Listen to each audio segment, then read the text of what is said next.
ఓం అఖిలాండ కోటి బ్రహ్మాండ నాయక రాజాదిరాజా యోగిరాజా పరబ్రహ్మ శ్రీ సచ్చిదానంద సమర్థ సద్గురు సాయినాథ్ మహారాజ్కి జై.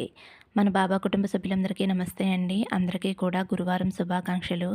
మీ అందరిపైన శిరిడి సాయినాథుని ఆశీస్సులు ఉండాలి అని, మీరెప్పుడూ సంతోషంగా ఉండాలి అని మనస్ఫూర్తిగా బాబా గారిని కోరుకుంటున్నానండి. ఫ్రెండ్స్, మీరు ఇప్పటి వరకు ఎక్కడెక్కడో జ్యోతిష్యం చెప్పించుకుని మీ సమస్యలకు ఎటువంటి ఫలితం లేక చాలా బాధపడుతూ ఉంటే గనక ఒక్కసారి నేను చెప్పబోయే ఈ గురువుగారిని కాంటాక్ట్ అవ్వండి.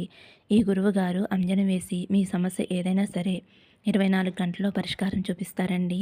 శ్రీ షిరిడి సాయిబాబా ఆశీస్సులతోటి గురూజీ సిద్ధాంతి సుబ్రహ్మణ్యం రాజు గారు జ్యోతిష్యం చెప్తారండి. ఫోన్ నెంబర్ వచ్చేసి 9908224144. మీ సమస్య ఏదైనా సరే ఫోన్ ద్వారా ఇట్టే పరిష్కరిస్తారు. భార్యాభర్తల మధ్య సమస్యలు కావచ్చు, సంతాన సమస్యలు కావచ్చు, విద్య, ఉద్యోగం, వ్యాపారం, స్త్రీ పురుష వశీకరణ 100% చేయబడును. మీరు ఒక్కసారి నమ్మకంతో గురువుగారిని కాంటాక్ట్ అవ్వండి. ఎన్నో సంవత్సరాల అనుభవం ఉన్న దైవక శక్తి కలిగినటువంటి గురువుగారండి. ఈ గురువుగారి దగ్గర చూపించుకున్న వారందరికీ కూడా మంచి జరిగింది ఫ్రెండ్స్. కాబట్టి మీరు కూడా ఒక్కసారి నమ్మకంతో గురువుగారిని కాంటాక్ట్ అవ్వండి. మీ సమస్యలన్నిటినీ పరిష్కరించుకుని ఆనందంగా సంతోషంగా ఉండండి. ఇంక ఈరోజు వీడియోలోకి వెళ్ళిపోదామండి. మన బాబాగారి సందేశం. మన బాబాగారు ఏమంటున్నారంటే, తల్లి, ఈరోజు నీకోసమే తీయటి శుభవార్త తీసుకువచ్చానమ్మా. నువ్వు ప్రాణంగా ప్రేమించే వ్యక్తి నిన్ను వెతుక్కుంటూ రాబోతున్నారు. ఈరోజు సాయంత్రం కల్లా నీ ఇంటి ముందు ఉంటారు. నా మీద నమ్మకంతో పసుపు కుంకుమ వీటిలో ఒకటి తాకు తల్లి అని అయితే మన బాబాగారు మన అందరి కోసం చాలా అంటే చాలా మంచి సందేశం తీసుకువచ్చారండి. మరి మన బాబాగారు ఇలా ఎందుకు చెబుతున్నారో బాబాగారి మాటల్లోనే తెలుసుకుందాము. ఫ్రెండ్స్, తమ్మునేలు చూశారు కదండి, పసుపు కుంకుమ ఉన్నాయి కదా, మీరైతే వీటిలో ఒకటి మనసులో అనుకోండి. మీకు ఇష్టమైన వారిని తలుచుకుంటూ బాబాగారిని తలుచుకుంటూ ఒకటే అనుకోండి. మరి మన బాబాగారు ఏం చెప్పబోతున్నారో ఆయన మాటల్లోనే తెలుసుకుందాము. చిన్న రిక్వెస్ట్ ఫ్రెండ్స్, మన వీడియోస్కి అయితే ఒక చిన్న లైక్ ఇవ్వండి. ఫస్ట్ టైం చూసేవారైతే మన బాబా భక్తి ఛానల్ తప్పకుండా సబ్స్క్రైబ్ చేసుకోండి. ముందుగా అయితే కుంకుమ తాకిన వారి గురించి అయితే మన బాబాగారు ఈ విధంగా చెబుతున్నారండి. చూడు తల్లి, నీకు చాలా కోపం ఎక్కువమ్మా. నీ చుట్టూ ఉన్నవారు నిన్ను ఎంతలా ద్వేషిస్తున్నారో నాకు తెలుసమ్మా. నువ్వు ఎంతగా బాధపడుతున్నావో నాకు తెలుసమ్మా. వాళ్ళందరికీ కూడా సరైన సమాధానం చెప్పే రోజు అతి దగ్గరలోనే ఉంది. నువ్వు మనసులో ఎలా అనుకుంటున్నావు, బాబా మీరు ప్రతిసారి కూడా ఇలాగే చెబుతున్నారు, కానీ నా జీవితంలో ఏదీ కూడా జరగటం లేదు అని అనుకుంటున్నావు. చూడు తల్లి, నువ్వు అస్సలు చింతించవద్దు. నువ్వు బాధపడిన ప్రతిసారి నీ మనసులో ఉన్న బాధకి నేను సమాధానం చెబుతున్నాను అంటే ఒక్కసారి నువ్వు అర్థం చేసుకో అమ్మా. నువ్వు చెప్పే ప్రతి మాట కూడా నేను వింటున్నాను అని, నేను ఎప్పుడూ నీకు తోడుగా నీడగా ఉంటున్నాను అని ఒక్కసారి అర్థం చేసుకో అమ్మా. నీ కోరిక నెరవేరటం లేదు అని అనుకోవద్దు. నీతో పాటుగా నేను ఉన్నాను కదమ్మా. నువ్వు చెప్పే ప్రతి మాట నేను వింటున్నాను అని, నీకు ఎప్పుడూ తోడుగా నీడగా ఉంటున్నాను అని అర్థం చేసుకో అమ్మా. నీ కోరిక నెరవేరటం లేదు అని అనుకోవద్దు. నేను నీతో ఉన్నాను కదమ్మా, నీకు అంతా మంచి చేయటానికి. నీకు ఏదైనా కష్టంగా అనిపిస్తే దానిని వదిలేస్తే నీకు అసలు కష్టంగానే అనిపించదమ్మా. నేను ఉండగా నీకు భయం ఎందుకమ్మా? నేను చెప్పినట్లుగా చేస్తే నీకు జీవితంలో అంతా మంచే జరుగుతుంది. నీకు కోపం ఎక్కువ అని చెబుతున్నాను కదమ్మా. నువ్వు ఎవరినైతే ప్రేమిస్తున్నావో, ఎవరినైతే ఇష్టపడుతున్నావో వారిని నీ కోపంతో బాధ పెడుతున్నావమ్మా. నువ్వు ఈ విధంగా ఉంటే వారిని నుండి దూరమయ్యే అవకాశాలు ఉన్నాయి తల్లి. ఎందుకంటే వారు ఈ విధంగా అనుకుంటున్నారు, ఎందుకు తినకి ఇంత కోపం, ఎందుకు ఇంతలా నన్ను బాధ పెడుతుంది, ఇప్పుడే ఇంతలా బాధ పెడితే రేపొద్దున్న మేమిద్దరం ఒకటైన తర్వాత ఇంకెంత బాధ పెడుతుందో అని మిమ్మల్ని తలుచుకునే వారు చాలా భయపడుతూ బాధపడుతున్నారమ్మా. కాబట్టి మీ కోపాన్ని తగ్గించుకుంటే మీ బంధం బలపడుతుందమ్మా. మీ ఇద్దరి మధ్య అర్థం చేసుకునే బంధం అనేది ఇంకా ఇంకా గట్టిగా అవుతుంది. ఎందుకంటే నువ్వు ఏది చెప్పినా సరే, కరెక్ట్గా చెప్పినా సరే అది వాళ్ళకు నచ్చదు. ఎందుకంటే నువ్వు ముక్కుసూటిగా చెబుతావు కాబట్టి. ఇప్పుడు నువ్వున్న పరిస్థితికి రామ అన్నా సరే వాళ్ళు తప్పుగా అర్థం చేసుకుంటారు. నువ్వు నా మీద నమ్మకంతోటి, ఓర్పుతోటి, భక్తి శ్రద్ధలతోటి నువ్వు కాస్త ఎదురు చూస్తూ ఉంటే నువ్వు ఏదైతే కోరుకుంటున్నావో అది నీ వద్దకు వచ్చేలా చేసే బాధ్యత నాదమ్మా. నా యొక్క అనుగ్రహం నీకు ఎప్పుడూ ఉంటుందమ్మా. అమ్మవారు నీకు కలలో కనిపించడం జరుగుతుంది. ఎందుకంటే అమ్మవారికి కుంకుమ ఎంతో ప్రీతికరమైనది. అటువంటి కుంకుమ తాకావు. నీకు అమ్మవారి అనుగ్రహం పుష్కలంగా ఉంటుందమ్మా. కాబట్టి నువ్వు కోపం తగ్గించుకో.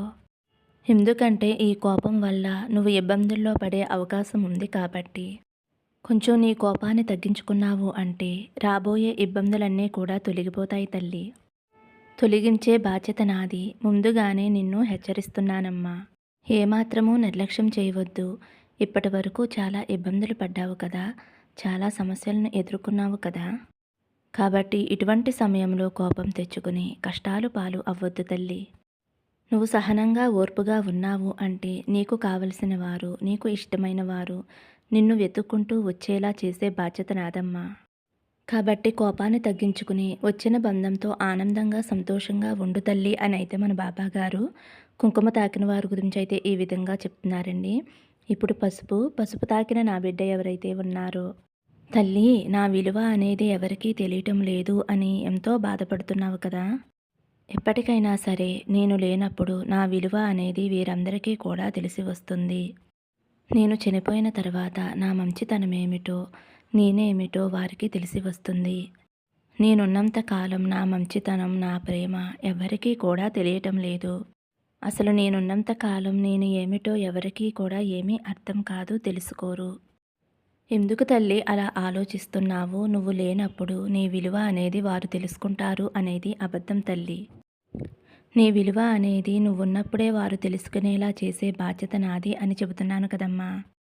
చూడు తల్లి, నువ్వు అసలు దిగులు పడవద్దు, బాధపడవద్దు, కన్నీరు పెట్టుకోవద్దు.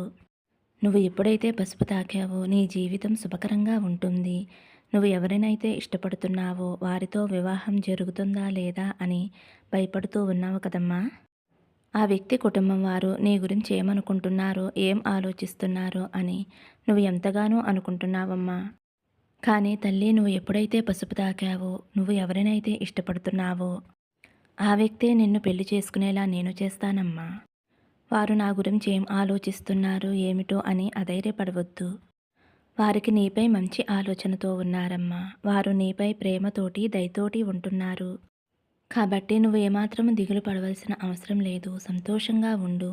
మీ ఇద్దరి పెళ్ళి పెద్దల అంగీకారంతోనే జరుగుతుంది. కాబట్టి నువ్వు భయపడవద్దు, దిగులు పడవద్దు. నాపై భారం వేయి తల్లి, అంతా నేను చూసుకుంటాను. రాసి పెట్టి ఉంటే ఎవరూ కూడా విడదీయలేరు కదమ్మా. అలాగే మీ ఇద్దరిది ఎన్నో ఎన్నో జన్మల బంధం తల్లి. ఎవరూ కూడా మీ ఇద్దరిని విడదీయలేరు అని గుర్తించుకో అమ్మా. ఇకనైనా నీ భయాన్ని దిగుల్ని వదిలేసి నీకు నచ్చిన వ్యక్తితోటి సంతోషంగా ఉండమ్మా. ఇకపై నీ కష్టాలన్నీ కూడా తొలగిపోతాయి తల్లి. నీ చుట్టూ ఉన్నవారు ఎవరు మంచివారు, ఎవరు చెడ్డవారు, ఎవరు మోసం చేసేవారో ఒక్కసారి కళ్ళు తెరిచి చూడు తల్లి. అప్పుడు ఎవరు ఎలాంటి వారో నీకు తెలుస్తుంది. వారి చేతిలో మోసపోయే పరిస్థితి తెచ్చుకోవద్దమ్మా. తప్పకుండా నీ జీవితంలో మంచి మార్పు వస్తుందమ్మా. నీ కుటుంబంతో కలిసి సంతోషంగా ఉంటావు. నువ్వు ఎవరినైతే ప్రాణంగా ప్రేమిస్తున్నావో ఆ వ్యక్తితోనే నీకు వివాహం జరుగుతుందమ్మా. మీ ఇరువురు కుటుంబాలు ఎంతో సంతోషంగా ఆనందంగా ఉంటాయి. మీకు నా ఆశీర్వాద బలం కూడా అందిస్తున్నాను. నువ్వు పిలిచినా పిలవకపోయినా నేనే మీ ఇంటికి వస్తానమ్మా. నేనే దగ్గర ఉండి మీ కళ్యాణం జరిపిస్తాను. మరి నన్ను గుర్తిస్తావు కదా తల్లి, ఆహ్వానిస్తావు కదా. మరి ఎటువంటి భయము దిగులు లేకుండా నీకు నచ్చిన బంధంతోటి, వచ్చిన బంధంతోటి ఆనందంగా సంతోషంగా ఉండు అని అయితే మన బాబాగారు పసుపు తాకిన వారి గురించి అయితే ఈ విధంగా చెప్తున్నారండి. ఫ్రెండ్స్, ఈరోజైతే మన బాబాగారు మనందరి కోసం మంచి సందేశం అందించారండి. ఈ సందేశం మీ అందరికీ కూడా నచ్చింది అనుకుంటున్నాను. నచ్చితే ఒక చిన్న లైక్ ఇవ్వండి. సర్వే జన సుఖినో భవంతు. సమస్తం సద్గురు సాయినాథార్పణమస్తు. శుభం భవతు. జై సాయిరామ్.